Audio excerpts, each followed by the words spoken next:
तो यहाँ पे हम पहला एग्जांपल देखते हैं। पहला एग्जांपल में दिया हुआ है 3 क्वेश्चन, तो जिसमें से पहला क्वेश्चन ये है कि limit x tends to 1 x cube minus x पे स्क्वायर प्लस 1, और दूसरा देख सकते हैं आप limit x tends to 3 x x plus 1, limit x tends to -1 1 plus x square plus dot dot dot x power 10। अगर आपको बेसिक पता है ना तो ये बहुत ही आसान होते हैं। तो जैसे यहाँ पे हम पहला क्वेश्चन देख पा रहे हैं, पहला क्वेश्चन को अगर हम सॉल्व करें कि लिमिट x टेंस टू 1 और x पे क्यूब माइनस एक्स पे स्क्वायर प्लस 1 को अगर हम सॉल्व करें तो सिंपल सी बात है, इसमें कुछ करने की कोई आवश्यकता नहीं है। सबसे पहले हम x की डायरेक्ट वैल्यू रख के चेक कर लेते हैं कि कहीं उसकी वैल्यू 0/0 तो नहीं आ रही है। अगर उसकी वैल्यू 0/0 आती है तो उसमें दो कॉन्सेप्ट लगाते हैं जो मैंने आपको बताया था। एक होता है सिंप्लीफाई करना, सिंप्लीफिकेशन, और दूसरा जो होता है वो होता है कि आइडेंटिफाई यूज करना। तो जो कि साइन कांस्टेंट रहेगा तब हम आइडेंटिफाई यूज करेंगे, साइन कांस्टेंट नहीं है तो केवल उसको सिंप्लीफाई करेंगे। तो स्टार्टिंग में सिंप्लीफाई करने की कोई आवश्यकता नहीं है। सबसे पहले हम उसकी वैल्यू रखेंगे डायरेक्ट, जो है x की वैल्यू 1 है तो 1 रख देंगे। अगर 0/0 आता है तब हम उसको सिंप्लीफाई करते हैं। और गाइज एक बात और मैं आपको बताना चाहता हूँ कि जिस क्वेश्चन में 0/0 नहीं आता है ना, वो दरअसल लिमिट का सवाल ही नहीं होता है। ये बात बस एक हमको भरमाने के लिए क्वेश्चन दिया रहता है। आप तो आपको बिल्कुल परेशान होने की आवश्यकता नहीं है। सबसे पहले आप डायरेक्ट 1 की वैल्यू रखिए। अगर उसकी वैल्यू 0/0 आती है तब उसको सिंप्लीफाई कर दीजिएगा, नहीं आता है तो वही हमारा आंसर हो जाता है। तो चलिए इसमें हम डायरेक्ट जो है x की वैल्यू 1 रखते हैं। तो यहाँ पे हम क्या कर सकते हैं, लिमिट x टेंस टू 1 है तो डायरेक्ट हम x की वैल्यू 1 लिखेंगे। इसमें डायरेक्ट हम x की वैल्यू 1 लिखते हैं तो इसमें क्या हो जाएगा, x टेंस टू 1 है तो x की जगह पे 1 लिखेंगे तो हो जाएगा 1 पे क्यूब माइनस x की जगह पे 1 लिखेंगे, x का स्क्वायर, 1 का स्क्वायर प्लस 1 हो जाता है। तो x का क्यूब कितना होगा, 1 का क्यूब 1 होगा, माइनस 1 पे स्क्वायर भी 1 ही होगा, प्लस 1 है ही। तो इससे ये कट जाएगा और हमारा 1 आंसर आ जाता है। अगर ये 0/0 आता है तब ये हमारा डायरेक्ट जो है हम इसकी वैल्यू नहीं रख सकते थे, ये गलत हो जाता। लेकिन अगर कोई डिजिट आता है 1 2 3 4 10 15 7/13 कुछ भी, तो वो हमारा आंसर सही होता है। अब हम थोड़ा ये दूसरा एग्जांपल देख लेते हैं। दूसरा एग्जांपल हमारा दिया हुआ है कि limit x tends to 3 x plus 1। तो ऐसे क्वेश्चन में इसमें भी हम डायरेक्ट जो है x की वैल्यू 3 रख के चेक कर लेते हैं, हो सकता है हमारा आंसर आ जाए। तो इसमें हम डायरेक्ट जो है यहीं पे x की वैल्यू रख लेते हैं। तो x की वैल्यू 3 है तो यहाँ पे हम लिख लेते हैं 3, और यहाँ पे x की वैल्यू 3 है तो यहाँ पे लिख लेते हैं 3 प्लस 1। तो यहाँ से 3 और 1 4 हो जाता है, और ये बाहर 3 है, 3 और 1 4 हो जाता है, और 4 का हम 3 में गुना करते हैं तो 4 3 12 हो जाता है। तो ये हमारा आंसर आ गया। यहाँ पे हमें किसी प्रकार का कोई सिंप्लीफाई करने की कोई आवश्यकता नहीं है, क्योंकि हमारा वैल्यू 0/0 नहीं आया। तो जब तक 0/0 नहीं आएगा हमको सिंप्लीफाई करने की कोई आवश्यकता नहीं है। तो इसी चीज कॉन्सेप्ट का यूज हम इस तीसरे वाले क्वेश्चन में भी कर लेते हैं, जो कि काफ़ी आसान है। ये देखने में भले आपको थोड़ा कॉम्प्लिकेटेड लगे लेकिन बहुत ही आसान है।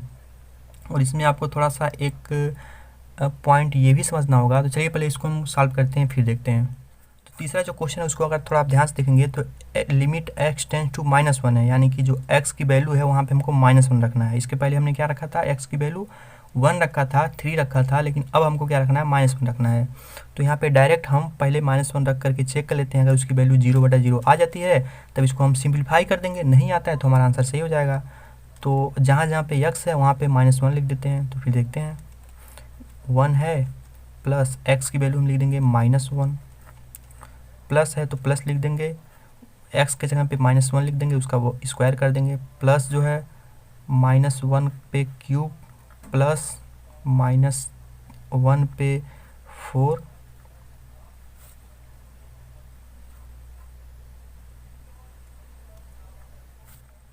प्लस -1 पे 10। तो इस प्रकार से डॉट डॉट का मतलब ये हुआ कि x पे पावर, अगर आप थोड़ा ध्यान से देखेंगे तो यहाँ पे x का पावर कितना है, 1 है, यहाँ पे 2 है, 3 है, फिर 4 5 6 7 8 9 10 तक जाना है। तो 10 तक हमने ऐसे लिख दिया। लिखने के बाद अब हम क्या करते हैं कि जहाँ पे 1 है उसको 1 ही रहने देते हैं, प्लस -1 है तो -1 से -1 और माइनस प्लस मिलके माइनस हो जाएगा, तो यहाँ पर हो जाएगा -1। ये प्लस है तो इसको हम लिख देते हैं प्लस, और -1 पे स्क्वायर है तो इसका वैल्यू हो जाएगा हमारा +1, तो यहाँ पे 1 लिख देते हैं। अच्छा एक चीज़ और है, अगर -1 पे पावर स्क्वायर हो या फिर -1 पे पावर 3 हो तो कैसे जानेंगे कि ये प्लस होगा कि माइनस होगा। तो इस चीज़ को थोड़ा सा हम ये समझ लेते हैं कि जब भी किसी भी निगेटिव डिजिट पे, निगेटिव अंक पे अगर जो पावर होता है अगर वो सम संख्या होगा, सम का मतलब जैसे 2 4 6 8 10 12 14 18 सम संख्या होगा, तब ये माइनस जो है प्लस हो जाएगा, यानी कि इसकी वैल्यू हो जाएगी +1। और जब इस पे कोई माइनस पे जब कोई जो पावर होता है वो माइनस में होगा, मतलब ये विषम होगा। विषम का मतलब जैसे 1 हो गया, 3 हो गया, 5 हो गया, 7 हो गया, 9 हो गया, 11 हो गया, तो जब भी विषम संख्या होगी तब इसकी वैल्यू आएगी -1।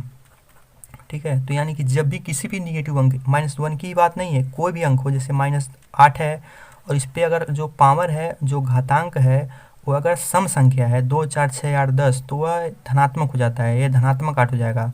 और यदि -8 पे जो हमारा घात है वह घात अगर विषम संख्या है, विषम का जैसे मान लेते हैं 5 है, तब ये जो माइनस की वैल्यू है वो माइनस ही रहती है। अब इसको गुना भाग करने पे जो भी आए, 8 को 5 बार लिखेंगे वो अलग बात है, लेकिन जो है इसकी जो वैल्यू आएगी वो निगेटिव में आएगा।